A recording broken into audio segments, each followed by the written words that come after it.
Study session now in session. All right, board resolutions, we have quite a few of them.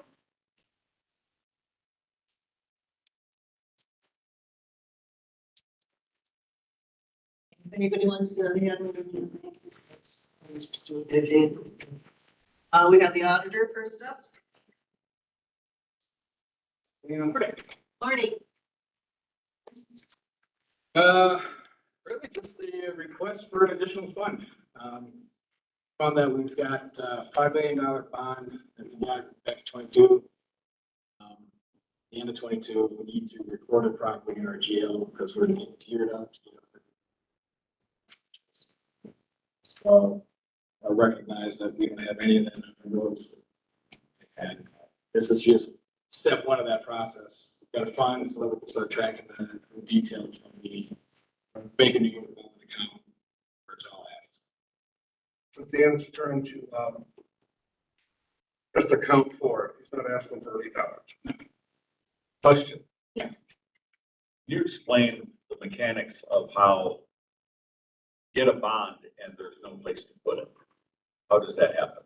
So I think the consensus at the time, because this is kind of a unique situation where Bank of New York is kind of handling the transactions from a distribution standpoint. So like, there's all kinds of stuff that needs to happen process-wise, forms they need to fill out based on SRF and the bond ordinance. So they're acting as a fiduciary on our behalf in order to keep compliance with that stuff. And I think the thought process is because we don't have any direct input on ins and outs now, whatever we spend, so we spend, say, $5 million on a consultant to do the work, SRF, round or whatever he's doing, engineering. There's paperwork that has to be filled out. It sends up to, I think, Fisher Repay, signs off on it, and then they send it to they pay it out. We don't really have direct access to the account, except for, like, we can see the ins and outs and we get. Will you describe what it's being used for? Yeah, it's the SRF, the Cal Township Voice. Engineering, not engineering part. Engineering piece of the $5 million. That makes sense. Yes, and we're gonna have to do the same thing for There's a specific project it's being used for. And it's being checked off on by the commissioners. Yep. But we're not running it through a fund. Correct. We don't have that stuff going, and mainly because I think the thought process, and to me that process is flawed, that we don't have direct access to the money, so we don't own it. That's not true at all, because technically it's a bond, and every bond in the history of bonds, the proceeds belong to the bond issuer. So that's how that goes, and we're gonna have to do similar accounting stuff for the 24 bond that we got, kind of same thing. But yeah, that's basically why we don't have any of those assets on our books, and we need to get them on there. So Thank you, Dan. I appreciate it. yeah. Any questions from anyone else? Dan, you want to introduce? Yeah, so our new senior accountant, Liliana, I stole her from the FBOA audit staff. So she started last week, Monday, and she's definitely gonna be a good addition to the team. She's gonna help us do a lot of the accounting, and she's a good contact, knows the SBOA, and so help us develop a relationship there and continue to improve it. So excited to have her on. Welcome. Any more accounting questions? I love talking. Scott knows. Awesome. Thanks, guys. There's Scott. Thank you. All right, criminal courts.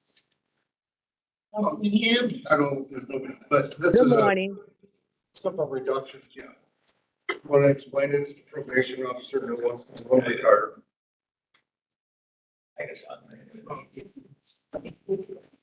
Ida? Yes, Oh, okay.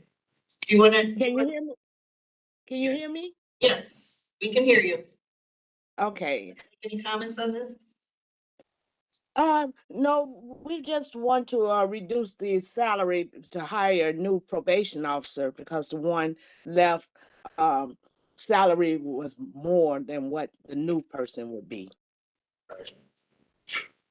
Okay, and We like reductions here. But you know what happens later on? Yeah. what goes up, what goes down. Set by the state. Creating a new line item. It's for a grant fund and then the money that they encourage grants, I think we all do. But this is just creating the new line item and the next one will be the appropriate. Any questions? Right, thank you. Thank you. You all Thank have a blessed day. So, Juvenile court, I didn't talk to anybody, but I don't know who's on grant committee, grants, but we approve. Hello, Right, hello. I'm here. Can you hear me? yes, yes. Okay, I'm sorry. I did not know this was even on there. What it is the JDA annual grant renewal application is what it is. I didn't know it was put on. It was not brought to my attention. I would have sent it out to the chairman first. so grants, Yeah, more grants is good. yeah, more grants.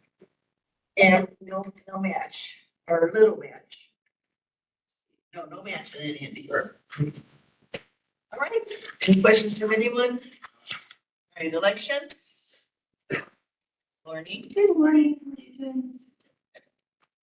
Asking for a $2,000 increase in the director position. As you know, when we came up at budget time, both the assistant director at the time and myself have both national certification, state certification, both co-authors on a Clery award. Statute does allow for a 2,000 difference between the director and the assistant director, and we had kind of leveled that out during budget season. The assistant director has now moved on.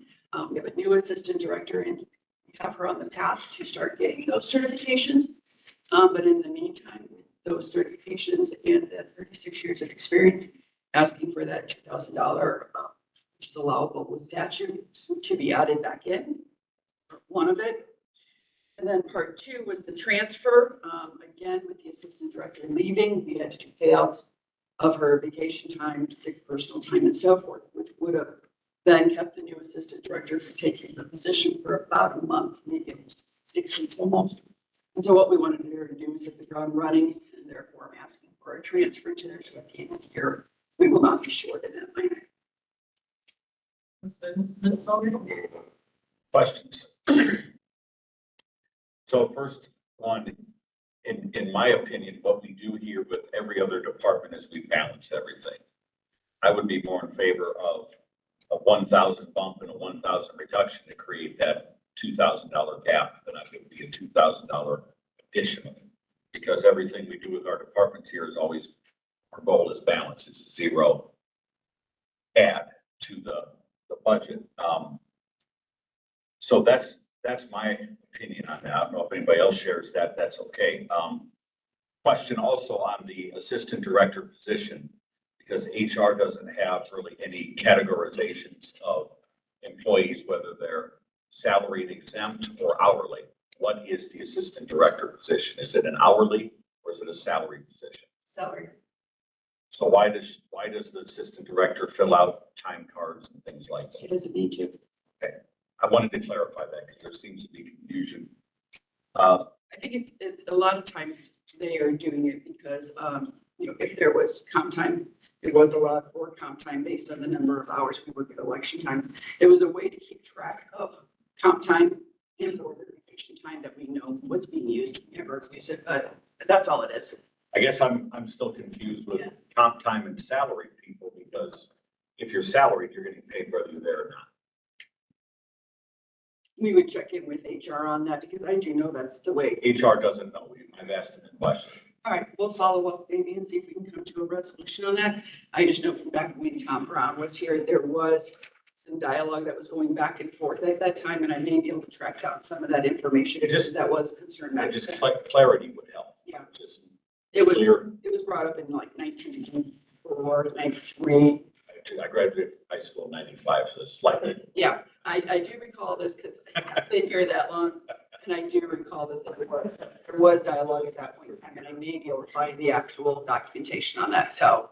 Okay, thank you, Michelle, for that. Personally, I mean, not to be contrary, but I'm in favor of giving Michelle the 2,000. I don't want you to lose it. Well, see, what I was gonna say, and she wouldn't be right Right now. what I would say is though, we need to do due diligence, so when we have these types of scenarios, it's not our fault.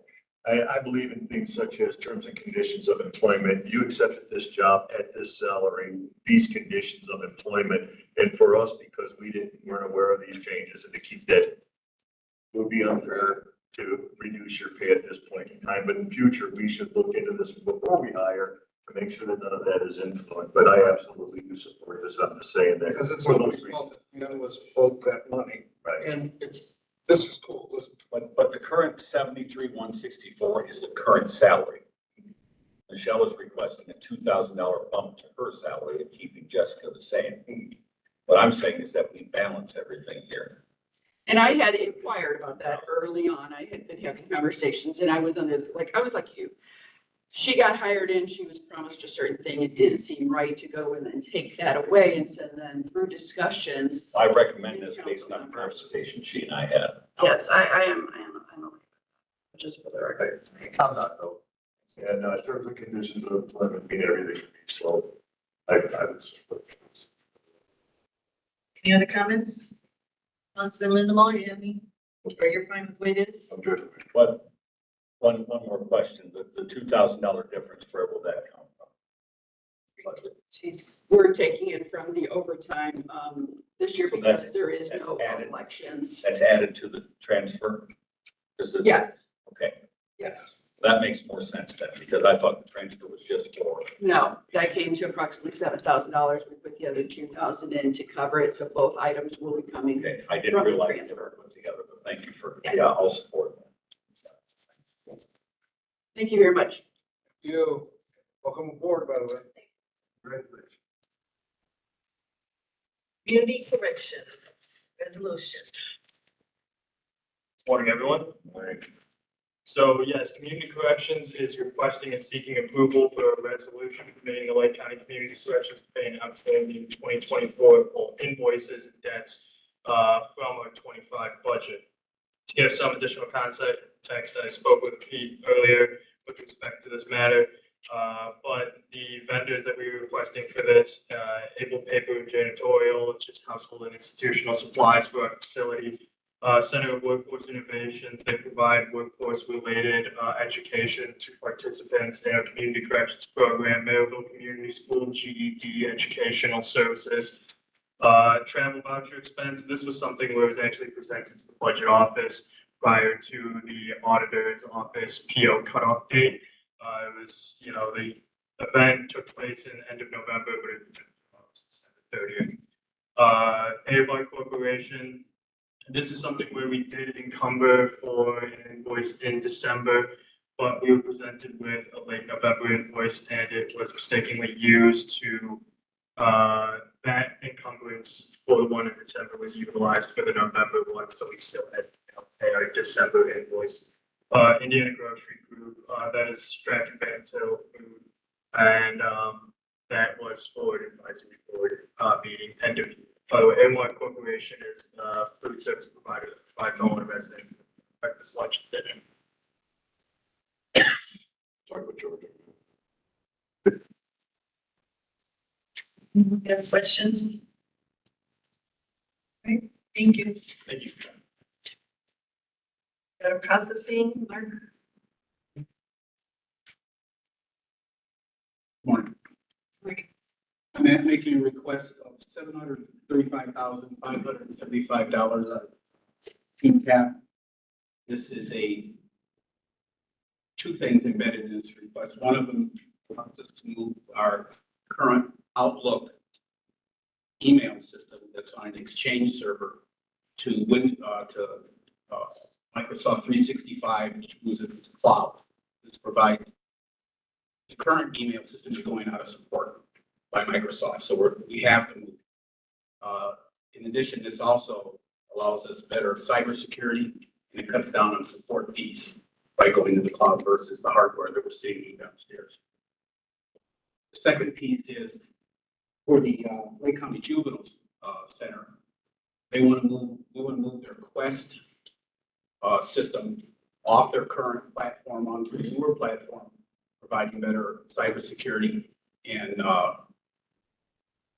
disaster recovery. It goes, I'm asking it into the cum cap because on these kind of purchases, we use cum cap to go into my budget, and I use the money to purchase and support the offices that have requested this money. So I'm not spending money for my department on that. It will be for the juvenile. Is there a breakdown on? Yeah, I think it's about 160,000 for the juvenile and the rest is for the 65. Any questions? Yeah, Scott, what, you know what's in that cum cap fund and what the rate is right now? I don't recall the rate. We keep the rate the same year to year, and there's a surplus in that. Did we establish it recently? No, How often do we have to cycle that or reestablish it? we haven't recycled since it. The rate's not been adjusted downward at all. AV's been growing at such a fast rate. Yeah, the reason I ask is obviously, you know, we're looking into next year in the budget cycle where the property tax levy is bound to either be frozen or shrunk greatly. So I think we've got to look at these sorts of funds and how we manage cash in these funds, you know, to help us stem the tide over the next couple of years. Also, will these expenditures be contracts that are executed by the commissioners? The contract for Microsoft 365 will be for to purchase the licenses, yes. And is that one a contract that would go out to bid? Actually, it won't go to bid.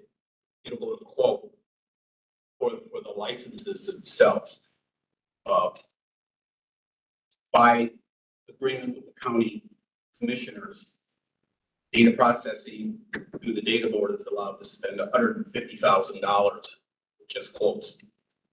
Okay, so they say there's a line drawn there.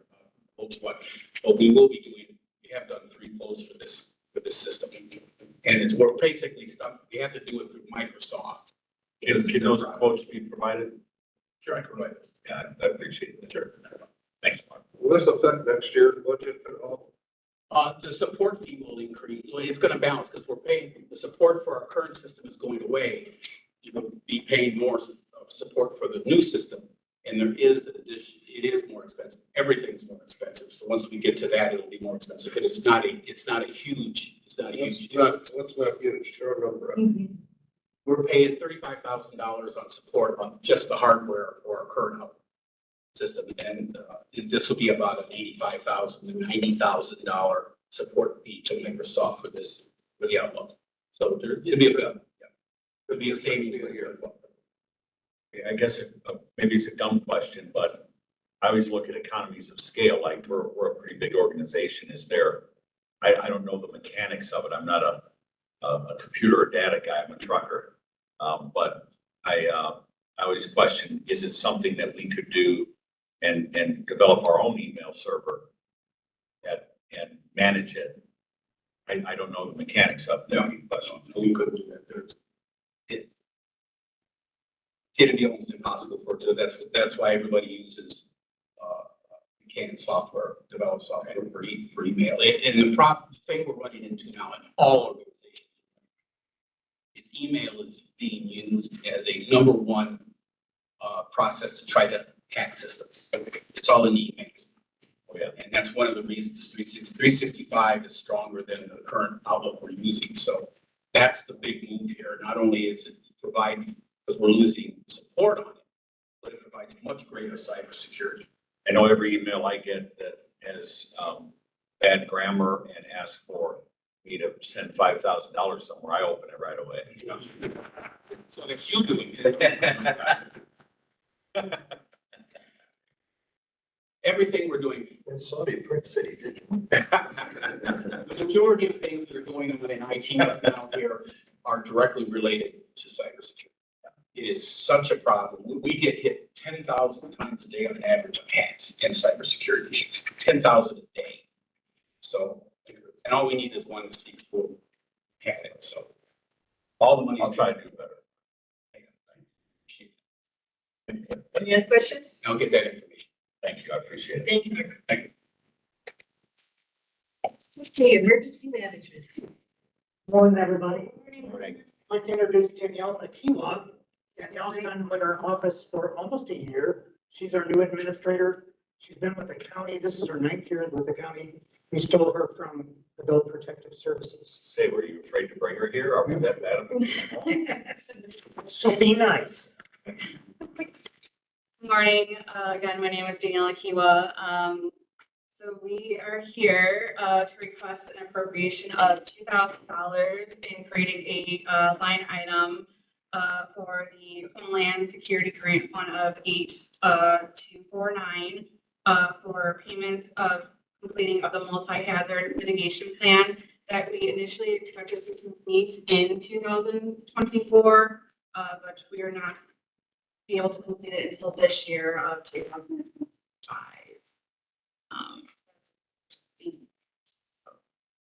Questions? Go ahead, Randy. I have any questions. I don't know.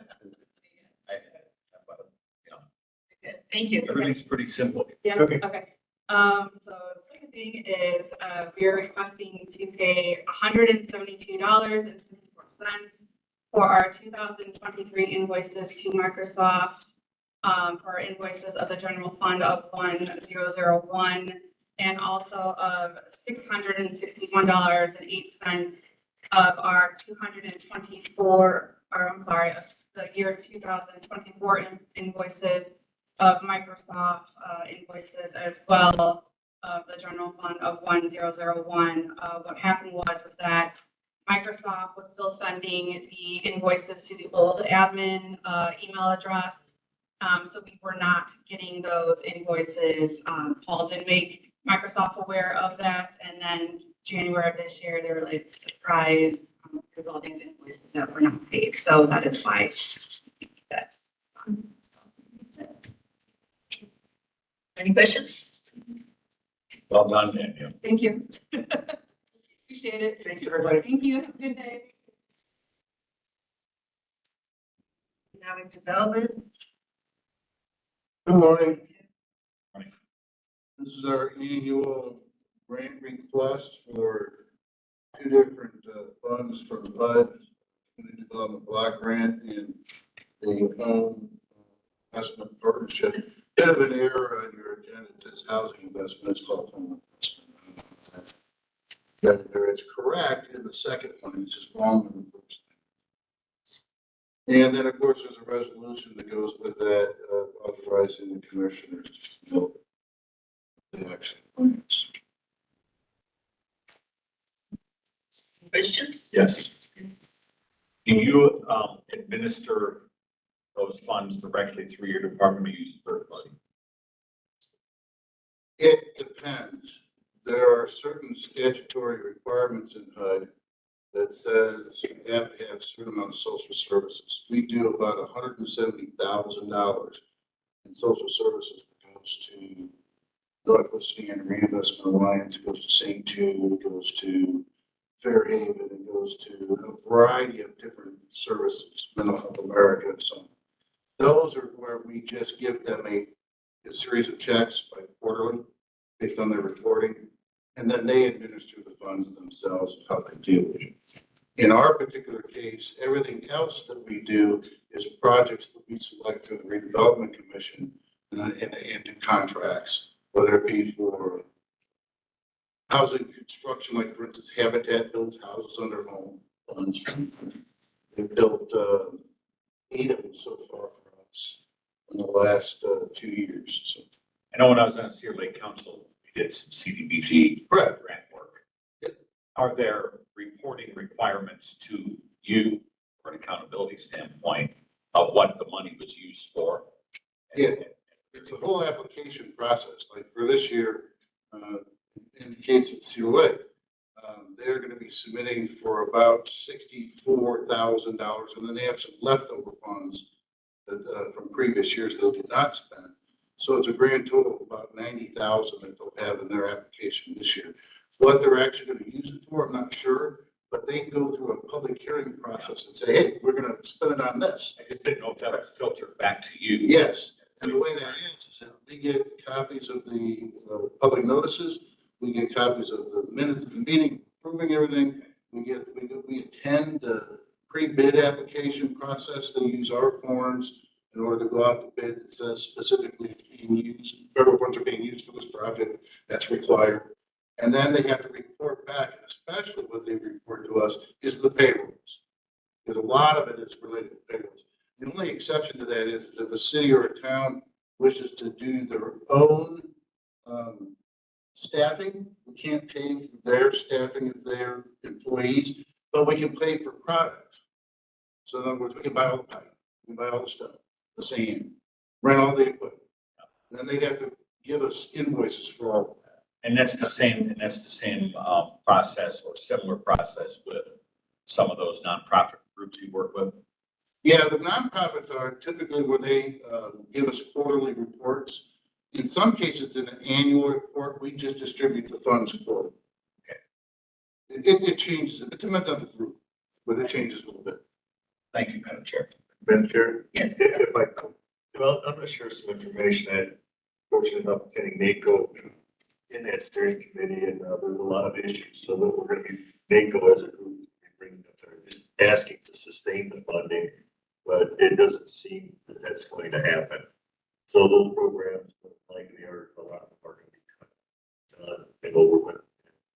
Yeah, it's very possible. Half the money that, if we had a windfall, we did an excellent job from your staff, I should say, of bringing that money back to Lake County, but I don't see that happening.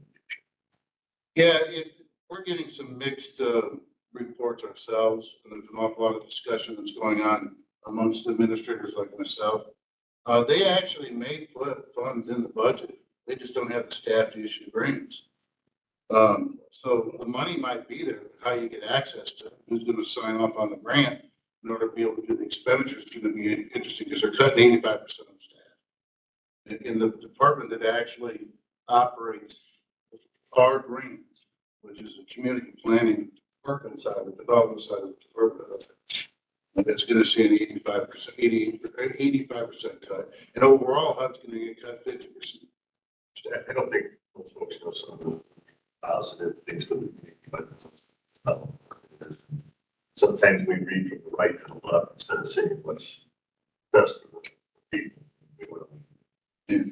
We have funds from previous years that have already been in grant agreements. So we haven't heard a word that's happening with any of those.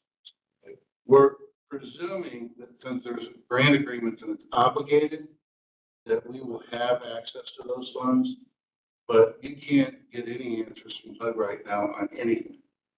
Just, they're not returning, and you just don't get anything. But we're still gonna apply. Yes. Question, how are we gonna vet you if, that the ones that's already allocated to projects and things of that nature is not funded? Well, then we'd have to be canceling an awful lot of commitments to our cities and towns and all our social service agencies. And we wouldn't be able to meet commitments that have already been made. I've got signed contracts for instance, for Habitat for about $200,000 from two of the funds in here to be able to not only take for their development process that they use, which is a staffing item. And there's about 130,000 in another line item to build a house.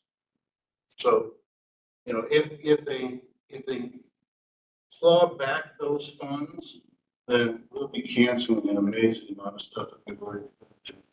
And I'll say this, Councilman Brewer, I've witnessed firsthand the work that Mr. Brown, and he volunteers and works on some of these habitat projects. Yeah, I do. And I've seen it firsthand, the quality and the bang for the buck that you get is probably twice of what you spend because of the amount of skilled people you get to volunteer. So my hat's off to you on those projects. You've done a great job with it. Yeah, thank you. I appreciate it.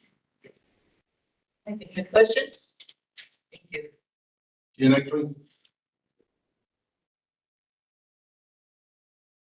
Fairgrounds. So, John Marshall, Fairgrounds Superintendent, we spoke earlier this week there. Last year, it was after the budget that we had a little confusion with the fairgrounds budget, and we got some part-time rates up for the request of Mr. Marshall. Those did not get included in an updated ordinance. So this ordinance is to catch up the paper with the action that the council took, and to get the part-time pay in a range of 13 to 15, not retroactive, but starting today. John, is that accurate? Tuesday. All right. Yes. That's accurate. Okay. Hey, So any that's the questions? request. Comments? All right, now having a hearing perhaps. Good morning. Just as a reminder, my name is Ted Bldg. I'm the new chief of staff for the commissioners. I've met all of you so far. I'm here on, it's okay, line items 13 and 14 together. This is the request of appropriation that was overlooked in the original budget proposal. I think what happens is, and we talked to Scott about it, is something happens with Oracle, and it misses the budget item, it missed it last year, collects the information from the beginning, and then we have to come back, the purchasing says, come back and, you know, we're missing money. Is that right, Scott? No, yeah, kind of.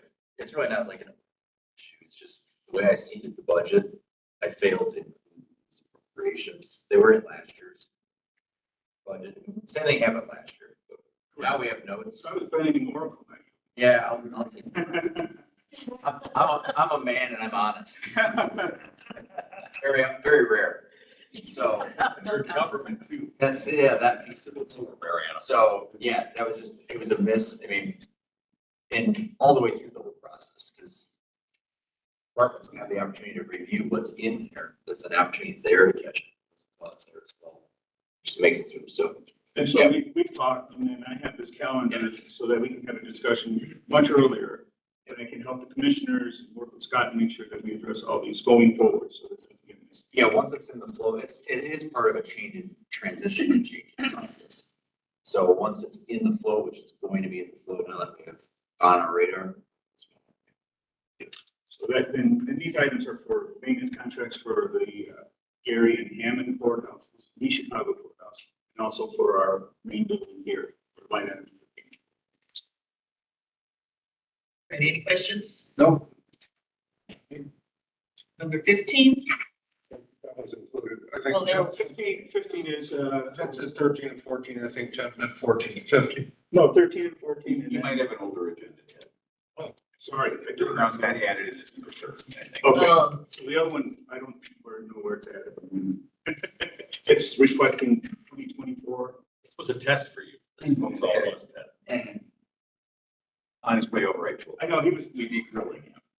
Yeah, everything is a test for you. It has been a test. It's like Squid Game here. So I'm not sure where that agenda item is, it's requesting the 2024 invoices. That's 16, that's That's 16. Yeah. This is. No wonder I missed the fairgrounds one, I hopped up to. Yeah. Okay, thank you. So 14 and 15, so 16. Right. I'm asking for 2024 invoices to be paid in the 2025 budget year. Part of the reason is that the vendor, we look at the paperwork, one vendor is the culprit. They're very slow in invoicing. I've addressed this with them. I've addressed it with our staff as far as making sure that they have a confirmation from me to make sure they invoice on time. Plus, there were some larger invoices that I wanted backup on. They were, you know, as far as the work was concerned, the overtime, I received that late, so that's why they're here today. That's better than us getting late. Okay, any questions? Just a question or a comment for Scott again, as we go into the budget season. Should we pay close attention to that Q cap funding and these sorts of funds like this that we still need revenue in for capital needs. Yeah, we have, yeah, part of the process is monitor everyone. But I think it'd be helpful if we just kind of even attach some sort of actual written plan to the funds. Oh, yeah, we could do that. I mean, strategic capital planning. For sure. We're just gonna take advantage of every fund we have that can be used for operational purposes, capital purposes. Right.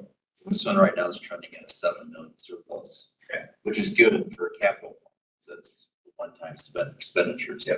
This one here is this back up a little bit. This is just geography. Budgeting these items. They formally were budgeted to general fund, which wasn't a proper use of the general fund anyway. Just I was good at zeroing it out of the general fund. I just wasn't good at putting it back in the accumulation. I just want to see if you noticed. I learned that. Savings opportunity. It was just a savings opportunity. Right? We'll see if you need it or not.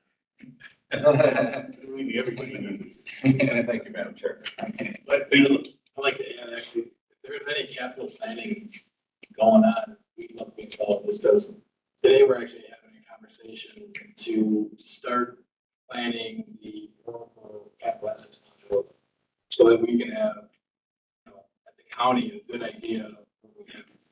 Currently, the way we do it is we've got a consultant out there who aggregates the stuff that we send them, does all the calculations. Somebody came and asked me, well, how many trucks do you have? So I gotta call the guy, and, you know, the stuff that we get is for financial reporting purposes, but this will allow us to be able to, you know, properly, you know, track our capital assets. So, but we need to develop a process of data flow and stuff like that. So that's definitely, if you guys get, you know, Okay, so that, I don't want to take too much time, but what you're describing, it's a manual effort right now to communicate with an outside consultant. You have to aggregate information, try to identify your system, send it over to the consultant, and you hope it's right. You get it back.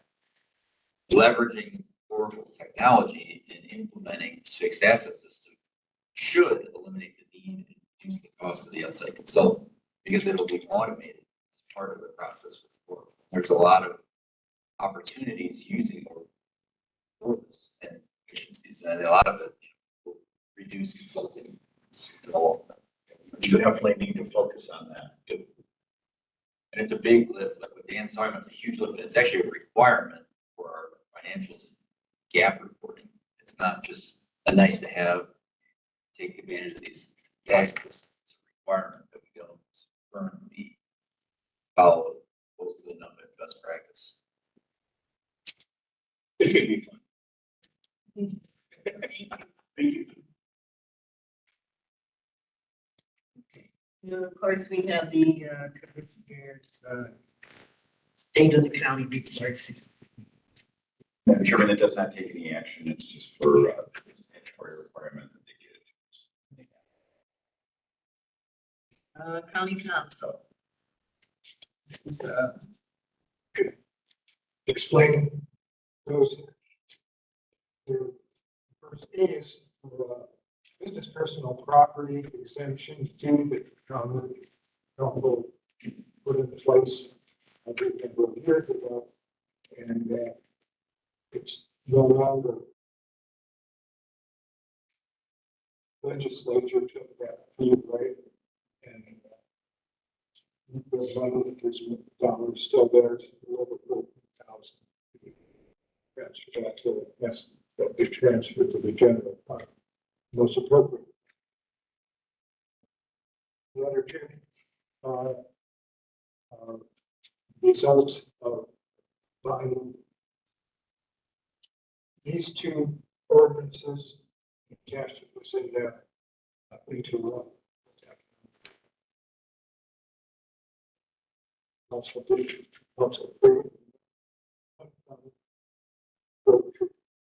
Reserve. We send those funds. Any questions from anyone? Larry? And I see those remaining departments and to their appointment in data board. Jen, you'll have a expression for us on Tuesday.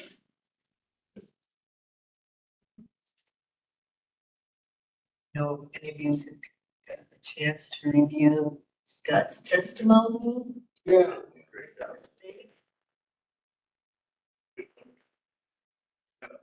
A lot of work to be had on that. Yeah, they just posted the video, so it's 4 hours and 4 minutes into the video if anyone wants to see the actual testimony. So I sat there for 4 hours waiting on my turn. I know. Senator Durnell was very kind and accommodating, at least to make sure I had water. And also, he's doing a great job communicating the message. So I'm getting a lot of requests now from senators, legislators for my specific analysis. I did originally, it was only focused on Lake County and the 10 largest counties in the state, but now working through, I've got relationships now with the governor's office at the DLG. I have all the data for the whole state, so I have all 2,300 taxing units in all 92 counties. The story's the same, the trend is the same. I think it was clearly overlooked when they initially drafted Senate Bill 1. And it sounds like the message is getting traction. I think they're trying to find ways to come up with the right solution. So we'll see. Stay tuned and more to come. I think I'll have more testimony coming up as they put their amendments together, et cetera. At least there's a collaboration. Stay with us, man, like I told you. I'm not leaving. Everybody's still everybody around here, so. Yeah, right, yeah. It's a trade. Yeah. No, I'm committed here and I have no reason. You guys have all been very good to me. So there's no risk to that at all. I'm not going to government to another. This is home. So. The thing I'm impressed with, aside from the data analysis, is how quickly you've learned how to navigate the political landscape. Like, for those of us that have been around this a while, it's tricky sometimes of knowing which door to open, when to open it, who to talk to. And Scott and I have communicated about some of that, but he has taken the bull by the horns, including your kind of happenstance meeting in the lieutenant governor's office. Yeah. It happened because you were in the right place at the right time. So, all it was, right place, right time. the work he's doing is actually starting to be known statewide now, that we're looking at, holy cow, this guy's got something here. There's a mathematical error in the assessment process more than there is a fundamental problem in the system. So kudos to you for catching something that's really important. And if you need somebody to help play in Excel with all that good data, yeah, you're good. Great job. Good job. Yeah. Long way from home. Anything further? I told Scott, by the way, I wasn't stepping on your toes as the president. Scott goes down there, he didn't get a room, he's down there going in the morning, come back at night. Told him, work with Carol and. Sure. Doing a great job. Yeah, I didn't expect to sit there for 4 hours to speak. I was like, oh, this is crazy. By the time my time came up, I was a little exhausted.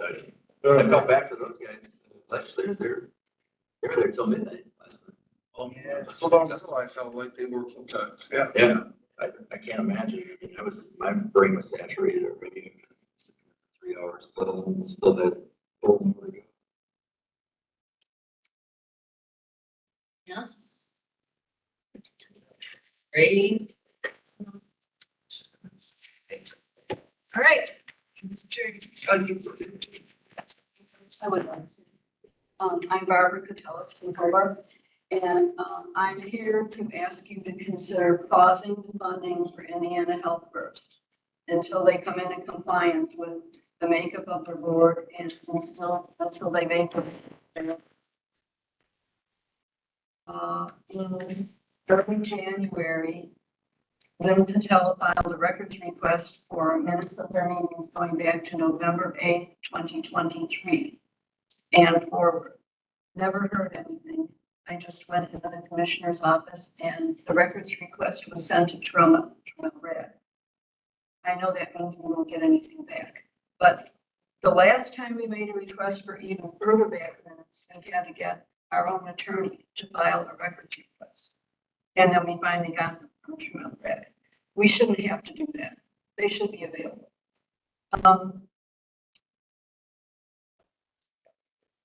Oh, the makeup of the board, okay. Now I'm gonna read this to you, and I wanna know what you think, your interpretation is. So for Lake County, the health board should have 9 people on the board. No more than 5 of the same political party. Now, how do you interpret that? I can tell you as someone who served on a town council for 12 years, there are several different interpretations, but they work.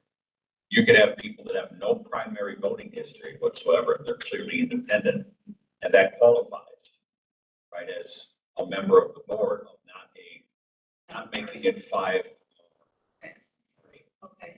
Republican, Democrat are the 2 main parties, but there have been applications. We added on a board in Cedar Lake where we had 1 independent, who was clearly independent, a Republican and a Democrat, and it was a 3-person board, so it met the statutory requirements. Okay, so let me tell you what they have right now. They do have a person on the board who has no voting history. Okay. They have another person on the board that has always voted Democrat, but is saying he's an independent. Now, theoretically, you could have no Republicans on the board, if that's your interpretation. And in fact, the commission has not appointed a Republican to the health board since maybe 2021 or 2022. That person is still considered to be a board member, even though he didn't attend a meeting for over a year. According to the law, if a board member is absent from 3 consecutive board meetings or 4 board meetings in a calendar year and fails to perform his statutory duties, he should be removed. We have the code right here. And our commission knows that. We've told them that, but I feel like they are willfully disenfranchising Republicans. And you know why that's so important? You're talking about grants. Okay, so last month, I went to the first meeting that the health board had for grants. Now, you may have seen that picture in the paper with all those people in the room. Those were people that came for grants. There were 5 members from the public there, and the rest of them were there for grants. Okay, so it seemed to me like they didn't ask very important questions. For me, and I'm listening to you talking about grants here, I would say, what % of this grant is going to be used for salaries and administration? How many people will be served if this grant is granted? What are the metrics to evaluate the success or failure of this grant? State Board of Health is the answer to that one. What's that? State Board of Health determines whether metrics can be met. The other thing about the division between statute sets out how much can be capital, how much can be salaries. It's all laid out in the statute. Well, maybe they don't know that because there was someone who, I'm sorry, Mr. Bldg, I listened to you. There was a girl that came with board grants. The importance of having Republicans on the board. There was a girl that came with 4 grants, each grant $200,000. $800,000 worth of grants. And these questions weren't asked. So the Republican on the board, the one that you, the council, appointed, said, look, I see that there's 60% of this grant is being used for salaries and administration. That's way too much. And then she noted some other things in the grant that needed to be fixed or changed. And the rest of the board then agreed they were going to give this person the grant. They told her to rework her grant, fix the salary part, and come back the next week. So she did come back the next week. They met just for her, and she hadn't changed her grant. So they didn't give her, I should say, the grants. There were 4 of them. Some of these grants only served 40 people.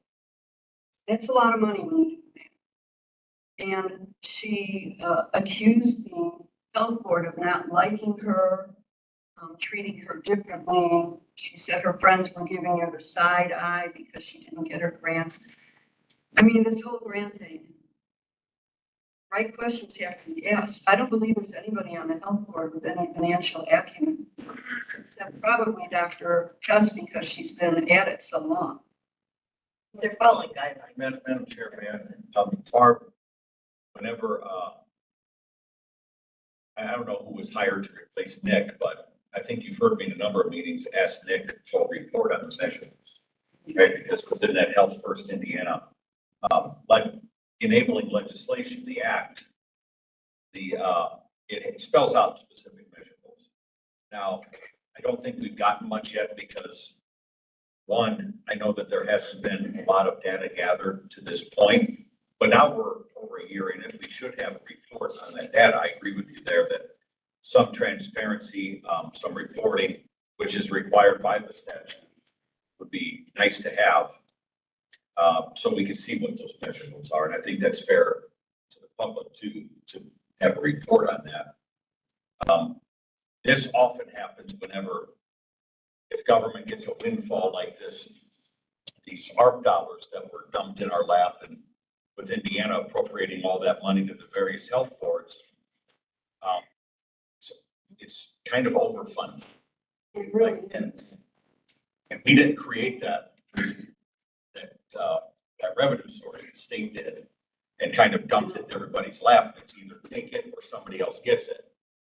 So, I mean, I think your request for some transparency is reasonable. And, Madam Chair, I'd like to get the new administrator in so we can meet person drug takes place, and then have that dialogue, maybe get a little better flow of information going that could help answer some of those questions. Okay, but I'm asking that you consider pausing funding until they get their board in compliance. I don't know if that's, Maybe you think their board is in compliance. I don't know if that's Maybe it doesn't. within the statute, because the council did what we did in approving the line items, but then the commissioners did the opt-in. Is that correct? Yes. Commissioners had to get this money. Right, so we have a limited amount we can do, and the commissioners have another set of duties. And I don't know if pausing is an option that's spelled out within the statute. I just don't know that. I have to look at that more. Well, we're not the only county that's not in compliance. Marion County, which is another county size of ours, you can't even get anyone to talk to you. My guess is a lot of counties around the state are struggling with figuring out how to utilize this money and produce the measurables that were requested within the bill. I'm more interested though in the makeup of the board. Theoretically, you could have no Republicans. That would be okay. The statute says not more than 5 of one party. Mm-hmm. It doesn't specify whether it's Libertarian, Republican, Democrat, Green. Correct. So you could have no Republicans. You could. Didn't we? We did. You did. We do. Yes. Our last Thank you appointee for that. was Cynthia. Dr. Hess. Yeah. Yeah, that's it. And Okay. And what about the minutes? I want to add this, referring to something like this with the transportation for the hearing and with going in the independent. And I think that by the time Mayor Kim was the mayor, and she wanted an independent, which should have been Republican. The issue was there was no one to be found, but they came back and said that you had to use two-party system. So she had to find a Republican and go that she couldn't put the independent that she wanted to play. I believe the city wasn't getting sued over that. But I can look into it, but I think that's more or less for the attorneys to decide which one is which. But that was the issue that I know we had with the transportation center there, trying to put an independent in place. Quote unquote, we couldn't find a Republican. And transportation might fall under a little different legislation because of the class of city you are. Okay. Transportation system being tied to the federal government. So it might have been something a little different there. But I know these citizen-led boards, it just gives you the maximum number of party members of one party. Did you advertise for the position? Yes, it was advertised. This bill now, it's something in the past. It just came up here. It's recognized as two-party. Independent is not recognized as a party. So they look at the Republican, Democrat, the two choices that you get to pick. So you have to declare which party you were. And if that ever comes up again, Ron, I'm the Republican Party. You might know something. Okay. I don't know what that